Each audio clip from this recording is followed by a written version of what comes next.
세상의 이슈들을 정확하게 진단 분석하는 통찰력 구단 김종문 전도사의 세상클릭TV입니다.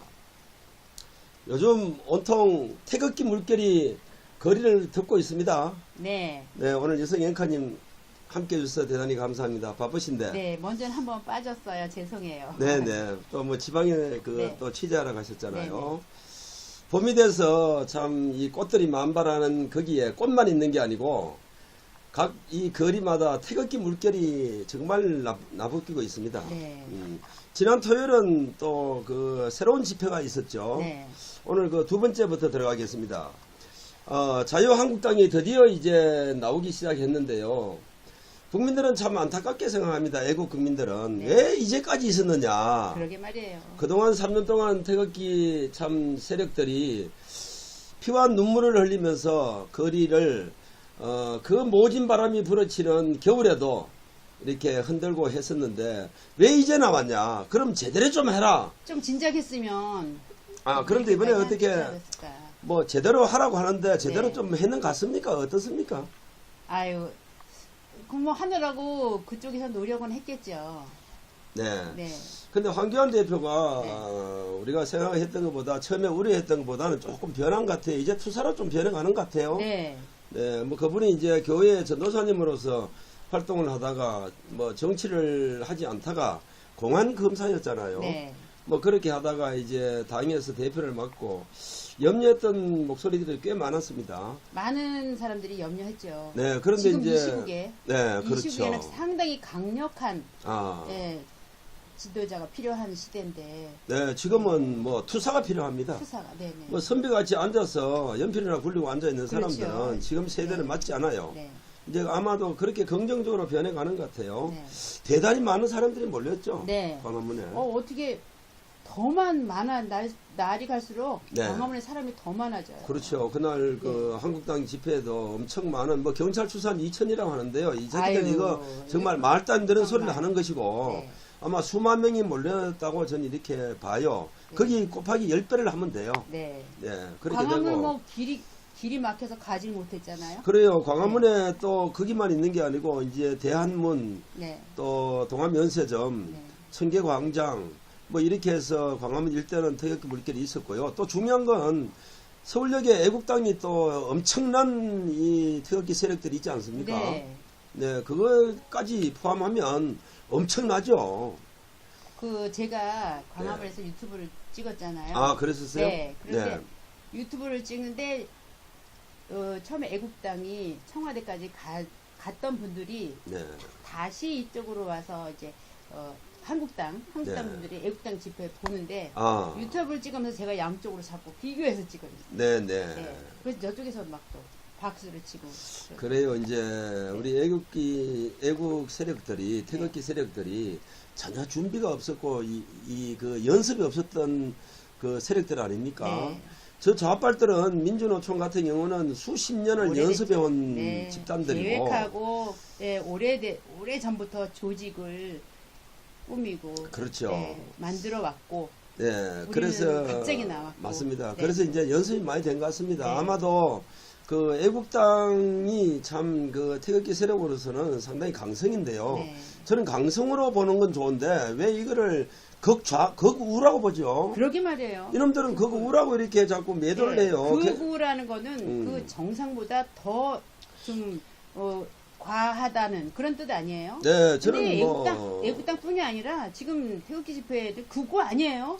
그럼요. 저도 그거 아니에요? 저는 뭐 아예 걔들 네. 하는 말은 저는 귀담아 듣지도 않지만 지극한 애국심으로 네, 그렇죠. 가만히 있을 수 없어서 나온 사람들 아닙니까? 그런데 이제 이번에 그 자유한국당에서도 이제 집회 형태를 장례 집회가 이제 새롭게 하다 보니까 연습이 안 되는 그런 부분들을 그 애국당이 하는 모습을 보고 좀 많이 느낌도 있었다. 근데 저는 그 뭐- 생각했어요. 지난주에 제가 우리 그렇게 방송했죠. 네네. 잔당도 장애 집회 나와라 네네, 맞습니다. 했잖아요. 예. 그래서 나온 거 아닐까요? 이제 드디어 나왔습니다. 네. 저희들 그래서 통찰력 구단 아니겠습니까? 네, 그런 것 같아요. 네네. 네, 감사합니다. 그리고 이제 이 장외 집회는 앞으로 우리가 어차피 보수 우위 우파들이 짚고 넘어가야 될 것은 어떤 형태든 뭉쳐야 된다. 네. 그리고 저는 이랬으면 좋겠어요. 자유한국당에서도 그 대한애국당과 대화 채널을 좀 가졌으면 좋겠어요. 네. 저는 그런 바람입니다. 뭐 저 같은 경우도 그런 뭐 능력이 되겠습니까만은 입장이 될지는 몰라도 그런 역할이 돼 달라고 얘기가 되면 저는 뭐 기꺼이 나서서 한번 나서볼 그런 용의가 있습니다. 근데 내부적으로 예. 자세히 보면 대화할 수 없는 어떤 중요한 내용들이 있단 말이죠. 네네. 네, 자한당에서 예, 박근혜 대통령을 그 탄핵했던 그 정말 그 아프게 했던 그 사람들이 지금 버젓이 있잖아요. 그리고 그렇죠. 사과도 안 하는. 바로 그겁니다. 네, 지금 이것 때문에 그런 거 아니에요? 사과를 하고 인정을 네, 하게 되면 그렇죠. 문제는 저는 해결될 거라고 보거든요. 네, 그런데 이제 그런 부분들이 전혀 없이 네, 뭐 정략적으로 네, 이렇게 뭉치자, 이거는 나중에 더 큰 문제를 안고 가는 거거든요. 네. 저는 그래서 사실 그런 것이 우려스럽습니다. 그러나 이번에 창원 선거에서도 우리가 봤지만 뭉치지 않고는 그 다음 총선에서 어떤 결과가 나올지 네. 참 의아스러운 부분도 있고 해서 좀 짚고 넘어가야 될 그런 부분들이다. 자, 어차피 이제 탄핵 얘기가 나왔으니까요. 네. 지금은 이제 박근혜 전 대통령 이 석방 문제가 지금 또 화두가 되고 있죠. 네. 예. 그런데 정말 그 탄핵 문제로 네. 전국 이 전환점에 있었던 어떤 문제에 있었던 모든 사람들이 다 석방되지 않았습니까? 그렇죠. 당연히 됐죠. 그런데 왜 박근혜 대통령님만 묶어놓고 있는지. 이것이 말이죠. 네. 참 이 정권의 속성이 그대로 나오는 겁니다. 네, 이게 법리적으로도 아니고. 네. 예, 우리가 이제 보통 이 사면이나 이런 형 집행정지 뭐 기타 이런 걸 보면 정책적으로 풀어가거든요. 네, 제가 좀 이따가 이제 법률적인 문제를 좀 얘기를 하겠습니다만 이 정권이 얼마나 비도덕적이고 하냐 하면 옛날 역대 그 DJ 정권도 이러진 않았어요. 네, 그때도 지방 안배, 정말, 네, 그 다음에 국민 화합 차원이라는 거에 있어서 8.15 사면, 네. 3.1 특사, 뭐 기타 이런 걸로 풀어갔는데 제가 박근혜 전 대통령에 대한 이 형 집행정지에 대해서 이 정권이 얼마나 문제가 있냐면은 이걸 여론조사를 했어요. 네, 여론조사를 당연한 결과가 나오는 거. 지금 여론을 믿는 사람 누가 있겠어요? 20%가 박근혜 대통령 석방하면 안 된다는데 찬성했다는 거야. 그걸 믿을 수 있겠어요? 이런 네. 정권이 네, 무슨 국민으로부터 지지를 받고 국민들을 화합시켜서 나가겠다고 하는 정권인가. 거기다가 민주당에서 나온 출신 문희상 국회의장 한번 보세요. 네. 아직은 박근혜 대통령을 석방할 때가 아니다. 그럼 언젠데요? 그러니까요. 국회가 지금 공전 상태에 들어가 있고 그 다음에 또 여러 가지 사안들을 처리해야 될 부분들이 많고 거기다가 그 자유한국당 파트너인 제1야당이 지금 장애로 나왔지 않습니까? 네. 이런 것을 매듭을 풀기 위해서는 뭔가 묘안이 나와야 돼요. 이것은 바로 정치라는 것이 묘안을 찾아가는 예술을 하지 않겠어요? 네. 그런 이 테크닉이 전혀 없는 거예요. 그러다 보니까 지금 문희상 같은 경우는 뭐 어디에 그 좀 좋은 이미지를 남기려고 하는지는 모르겠습니다만은 또 국회의장이라는 사람이 이제 아직은 아니다. 막 이런 쪽으로 가는데 제가 법률적으로 좀 해석을 해드릴게요. 네. 박근혜 대통령이 그 2년 선거법을 확정됐지 않습니까? 네. 지금 그 형을 살고 있는 거거든요. 네.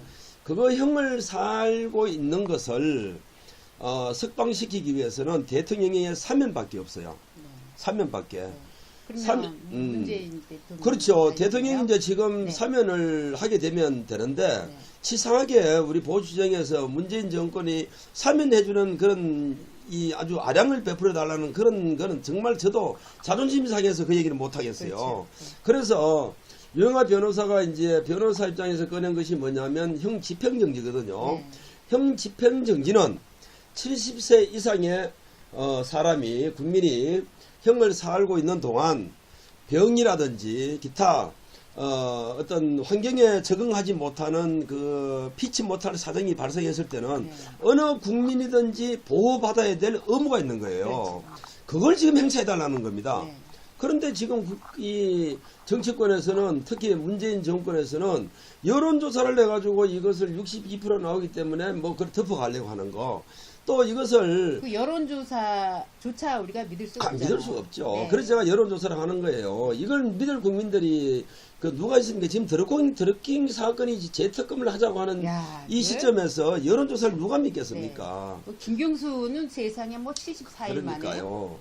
참. 이런 부분들이 참 이 문재인 정권의 도덕성이나 또 정치적인 테크닉이 전혀 없이 오로지 독주를 하고 있다. 네. 그래서 저는 이걸 독재라고 하는 거예요. 그렇죠. 완전 독재죠. 그렇죠. 하고 자기들이 싶은 대로. 지금 군사 독재 정권이라고 이렇게 얘기를 네. 했지만 전 진짜 이 부분 얘기하면 정말 저는 화가 나요.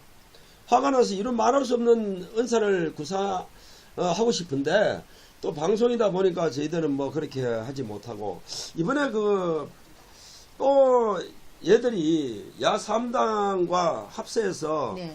그 꺼내놓은 부분들이 있지 않습니까? 공수처 문제, 네. 선거법 문제, 그 다음에 검경 수사권 문제. 네. 근데 저는 공수처가 또 뭔지 잘 모르겠어요. 네네. 자, 이것은, 네. 이걸 이제 이번에 야3당이, 야3당이라 하지만, 네. 민주당의 1, 2, 3 중대 아니겠어요? 네.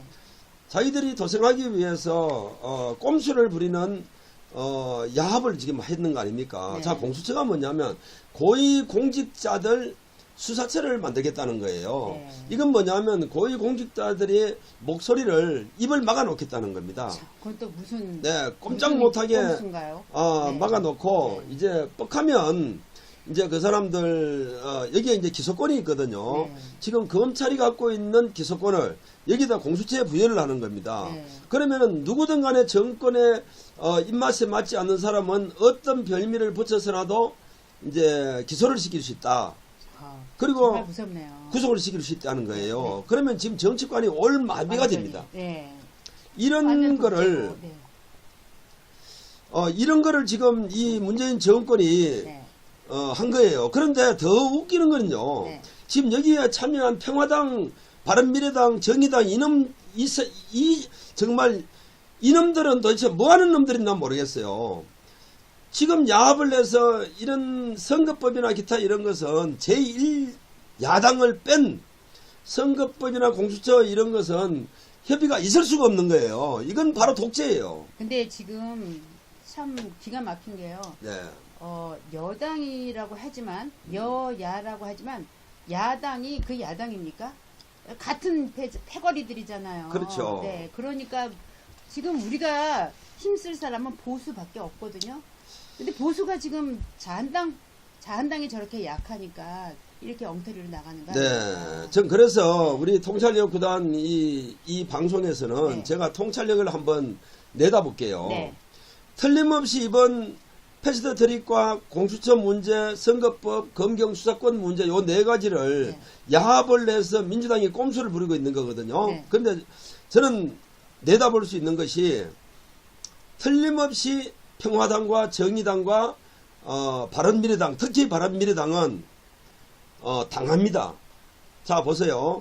공수처 문제는 그냥 자기들이 야합해서 거수를 해서 통과시키기가 가장 쉬운 거예요. 자기들이 야합해서 과반수 된다든지 국회법에 의해서 통과시키면 되는데 문제는 선거법이에요. 선거법은요, 지금 이걸 하기 위해서는 지역구를 한 30석에서 40석을 줄여야 됩니다. 자, 네. 보세요. 네. 지금 300명이나 되는 이 국회의원들이 자기 지역구를 누가 버리려고 하겠습니까? 네. 그럼 이것은 합의가 안 된다는 거예요. 합의가 안 된다는 빌미를 붙여서 민주당에서는 이걸 질질 끌고 갈 거예요. 끌고 가다 보면은 공수처는 이미 통과됐고 자기들의 목적은 달성이 된 거예요. 그런데 선거법은 국민 여론이 또는 여러 가지 의원들 간의 의견 일치가 안 되기 때문에라는 빌미를 붙여 질질 끌고 가다가 이것은 공중분해가 될 수 있는 겁니다. 네. 공수표가 될 수 있는 거예요. 그래서 저는 내다보는 것이 바른미래당은, 특히 바른미래당은 닥쳤던 개꼴이 된다. 거리 낸다. 네, 저는 그렇게 봅니다. 아유, 그 바른미래당이 지금 한 게 뭐 있어요? 예, 지금 그 바른미래당은 참 손학규 정말 이 사람은 도대체 뭐 하는 사람인지 모르겠어요. 옛날 한국당에서 있다가 자기 입맛에 선거, 대통령 선거 후보로 나왔다가 자기 입맛에 안 든다고 뛰쳐나가가지고 지금 해놓은 일이 여기까지입니다. 네. 오늘 당대표가 억지로 지금 의총에서 통과를 시킨 거거든요. 그런데 틀림없이 그래 될 것이고, 그 다음에 오늘 이현주 의원과 유승민 의원이 탈당했죠. 네. 네. 이 사람들의 그 두 의원의 진로는 행보는 어느 쪽으로 이렇게 가닥을 잡고 있습니까? 이현주 의원은 어떻게 한국당으로 뭐 오래전부터 한국당으로 입당한다. 네. 뭐 이런 얘기가 있었고요. 지난번 모 방송에 이현주 의원이 나와서 그러면 왜 그 당시에 민주당에 이 민주당 사람이거든요. 민주당에 있었냐라고 하니까 이런 얘기를 했습니다. 좌빨들의 정치가 그때는 속아서 갔는데 그 내부를 들여다보고 같이 생활하다 보니까 정말 나쁜 놈들이라는 것을 느꼈다는 거예요. 거기에 있다 보니까. 그렇죠. 네. 이제 속을 다 본 거죠. 네. 그러다 보니까 이제는 그 반대 세력으로 이렇게 목소리를 높이고 있다는 그런 자기 반성과 네. 그 다음에 앞으로 자기가 그 가야 이현주 될 의원 같은 사람이 또 없을까요?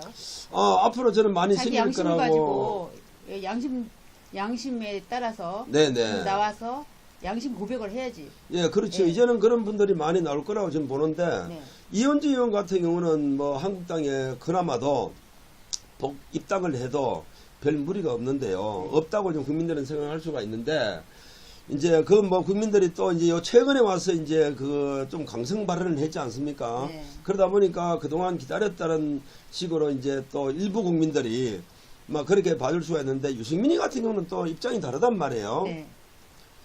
유승민이 같은 경우는 특히 우리 애국 세력들 쪽에서는 탄핵 육적에 지금 포함이 되는 거 아닙니까? 그럼요. 유성민은 보기만 해도 왕소름이 돋는 그런 사람이에요. 우리 애거님 그러세요. 네. 그런데 참 저는 근데 그런 사람을 자한당으로 들어가면 어떻게 되겠어요? 네, 그래서 태극기 네. 세력들의 여론이 네.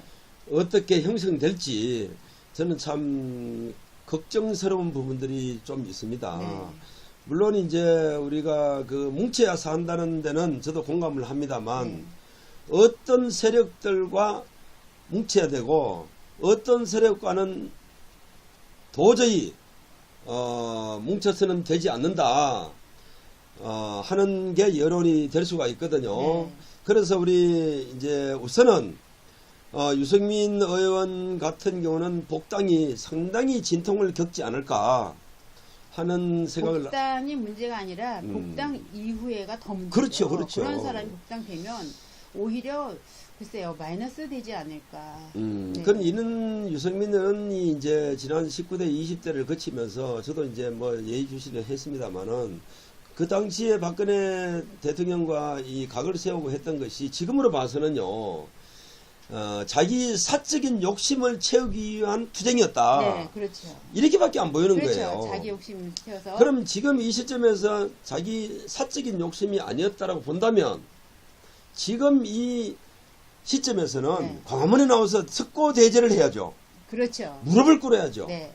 그리고 이 말을 아스팔트에 박아야죠. 네. 그럴 인간인가 또? 네, 이런 절차가 없다고 네. 보면 그 진위가 의심스럽다. 그렇죠. 그다음 또 한 가지 이현주 의원 같은 경우도 네. 최근에 이제 이 강성 발언을 태극기 세력들의 구미에 맞는 말들을 좀 몇 마디 했어요. 네. 근데 사실은 그 정체성이 의심스러워요. 그렇죠. 어디서 어디까지가 진실이고 그 자기 욕심에 의해서 또 우리 인기 영합해서 네. 자기의 또 태도를 그렇게 나타내는 건지. 예, 그것이 이제 문제입니다. 네. 이제 우리가 정치인들을 저는 뭐 맹목적으로 폄하하는 건 아닙니다만 네. 정치인들이 걸어온 그 발자취를 저희들 봤지 않습니까? 보면은 되고 나면은 언제 그러냐는 식으로 돌변해버리는 이번에 한국당의 그 최고위원 경선에서도 제가 그걸 봅니다. 네. 어느 의원 대표라고 제가 말하지는 않겠지만 저희들 쪽으로 또는 주변에 많이 들어오면서 이제 정체성에 대한 확고부동한 태극기 세력과 함께 가겠다라고 했는데 끝나자마자 이 엉뚱한 얘기를 하고 있거든요. 네, 그러더라고요. 네, 그래서 이런 것과 마찬가지로 이현주 의원도 그런 입장이 안 됐으면 좋겠어요. 제발. 네, 그래서 네. 진정으로 이 젊은 분 아니겠어요? 네. 젊은 여성분. 진정으로 대한민국이 망해가는 이걸 구하겠다는 차원으로 접근한다면 저는 뭐 그렇게 나쁘지 않다고는 보고 있어요. 아마 태극기 세력들이 또 그렇게 그게 아니기를 바라고 있고, 그게 아니라면은 또 아마 지금은 이해하지 못하는 분들도 점차 빠른 시간 내에 그것이 이해가 되지 않을까, 뭐 이렇게 생각합니다. 자, 아무튼 이제 저희들 오늘 몇 가지 그 사안을 두고 오늘 해봤지 않습니까? 그동안 우리 앵커님 지방으로 다니면서 지난번 보수 그 진영의 문제부터 네. 총괄해서 취재를 하셨고요. 또 지난 선거 때 보궐선거 때 같이 밤을 새워 가시면서 이렇게 하신 그런 아주 여러 가지 지식도 계시고 또 직접 경험한 그런 것들도 있는데, 오늘 우리가 이 박근혜 대통령의 석방 문제, 그리고 지난 토요일 날 집회에 대해서 그 자유한국당이 나왔다. 네. 그런데 그 뒤가 뭐냐? 네. 또 애국당과의 관계에 대해서 어떻게 정립할 거냐에 대한 그런 부분, 그 다음에 패스트트릭부터 해서 공수처 문제, 선거법 문제, 검경 수사권 문제, 또 마지막으로 이제 유승민, 이현주 의원이 탈당했다는 소식과 함께 앞으로 보수정에 엄청난 변화가 생기겠다.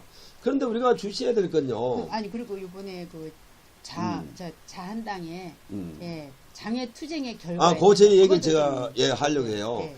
어차피 이제 지금 우리가 3년 가까이 이 정치권을 이끌어온 사람들은 저는 태극기 세력이라고 이렇게 봐요. 네.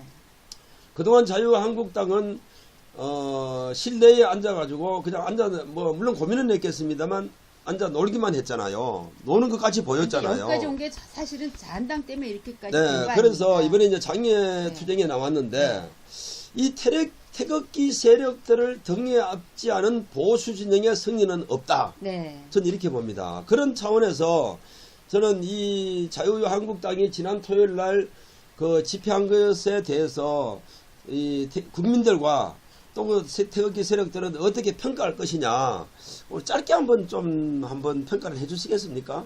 뭐 반복되는 부분은 있습니다만. 네. 요번에 보니까 예. 자한당보다는 예, 오히려 대한애국당에 더 많은 시선이 갔다. 네. 그런 결과가 된 것 같아요. 네, 그렇게 보세요. 네. 그리고 오히려 자한당 사람들이 사람이 아니라 자한당 당원들이 네, 상당히 대한애국당 사람들 보고 놀라는 표정이었거든요. 저렇게까지 많은 사람이 있는 줄을 사실은 몰랐던 거예요. 그건 왜냐? 맞을 겁니다. 방송을 안 했기 때문에. 그렇죠. 방송에서는 이런 사실 뭐 별로 안 했잖아요. 그리고 항상 뭐 10분의 1 이하로 줄여서 방송 뭐 2만 명이 나오면 2천 명이 나왔다. 뭐 10만 명이 나오면 10,000명도 안 나왔다. 이렇게 해보니까 사람들이 모르고 있다가 실제로 사실대로 눈으로 보고서 이렇구나. 그래서 사람들이 대한애국당을 알게 되고 자한당 사람들이 좀 놀라는 표현을 많이 했어요. 이제 왜 그런 결과가 나왔냐면요. 네. 자유한국당의 사람들은 투쟁력이 없어요. 네. 그런데 지금 애국당 같은 경우는 투쟁력을 3년 동안 뭐 참 연습을 많이 했지 않습니까? 네. 그리고 실질적으로 붕괴하고 있는 게 사실이에요. 네. 그런 모습을 온실 속에 있던 사람들이 보면 깜짝 놀라는 거죠. 네. 그래서 아마도 그분들이 이번에 느낌이 많았을 겁니다. 그런 의미에서 대한애국당의 역할은 그동안 태극기 세력의 주체로서 중심에서 정말 고생 많이 했다. 네. 이 과정을 저는 강화해서는 안 된다. 네. 그래서 어차피 이제 물론 자유한국당이 주축이 될지 또는 당이다 보니까 다수당이다 보니까 그래 될지 어디 될지 모르겠습니다만 보수 진영의 재편은 분명히 있어야 된다. 거기에 더 한 가지 더 언급하고 싶은 것은 대한애국당도 여기에 본류에 합류를 해서 이 정치 개편 그리고 문재인 정권을 끌어내리고 또 정말 중간 하차 도중 하차시키는 그 일에 보수 진영이 그렇죠. 그건 탄핵에 탄핵이죠. 박차를 가해야 됩니다. 그런데요, 네. 힘을 합쳐야 된다. 네. 그런데 말이죠. 네. 참, 이 정권이 우리가 더욱더 경각심을 갖고 뭉쳐야 되는 게 뭐냐면, 지금 선관위를 장악해버렸잖아요. 네. 그 다음에 이 헌재를 장악해버렸잖아요. 이번에 보셨지 않습니까? 언론도 장악했고. 예, 언론 장악돼 있죠. 네. 이 장악, 어떡하죠? 언론 문제가 나오면 제가 참 곁들이지 않을 수가 없는데, 네. 저희들 시청료. 이쪽에 지금 네, 시청료 시청료. 거부 운동이 지금 나가고 있지 않습니까? 이건 제가 언급하지 않을 수 없어요. 이런 사항들을 제대로 된 언론들이 보도를 해줘야 되는데 안 하는 거예요. 이 양심 가진 인간들이 하나도 없나 네. 봐요. 언론에. 그래서 네. 국민 여러분, 네. 지금 저희들 KBS 시청료 거부 운동을 전개하고 있는 걸 알고 계시죠? 네. 지금 여기 전화번호를 제가 편집해서 올릴 테니까요. 제가 시청료 거부운동 본부장 김종문이라고 합니다. 저를 믿으시고 우리 다 함께 서급 빠진 언론을 길들입시다. 네. 그렇게 해서 시청료 거부운동에 동참해 주시기 시청료 바랍니다. 거부 먼저 해야 됩니다. 네네. 네, 이거부터 하나부터 시작해야 됩니다. 네. 그래서 오늘 또 뭐 마무리는 시청료 네. 거부 운동으로 마무리를 짓게 되는데요. 네. 저희들 오늘 몇 가지 사안을 대화 나눈 거 이게 상당히 중요한 문제입니다. 네. 거기에 또 저희들의 판단까지 넣어서 하는데 팩트는 이거예요. 틀림없이 바른미래당은 소멸되는데 네. 지금 현재 민주당과 야합한 거 닥쳤던 개꼴이 된다. 개꼴이 된다. 분명합니다. 네. 자, 마지막으로 김정문 전도사의 세상 클릭에서 경고를 합니다. 경고합니다. 민주당은 헌법을 가지고 장난하지 마라. 장난하지 마라. 꼼수로 야합해서 민주당의 제2 3중대와 함께 놀다 보면 바로 너희들의 결말은 앞당겨질 것이다. 맞습니다. 오늘 김정문 전도사의 세상 클릭 여기서 마칩니다. 구독과 좋아요 부탁합니다. 눌러주세요. 꼭 눌러주세요. 대단히 감사합니다. 네, 감사합니다. 네, 오늘 수고하셨습니다. 네, 수고하셨습니다. 오늘 또 커피 이렇게 준비를 했는데 네. 그래도 잘 그동안 평소 하고 계시는 소신이 있어서 잘 마무리가 된 것 같습니다. 에이, 난 나가게 됐어. 하다가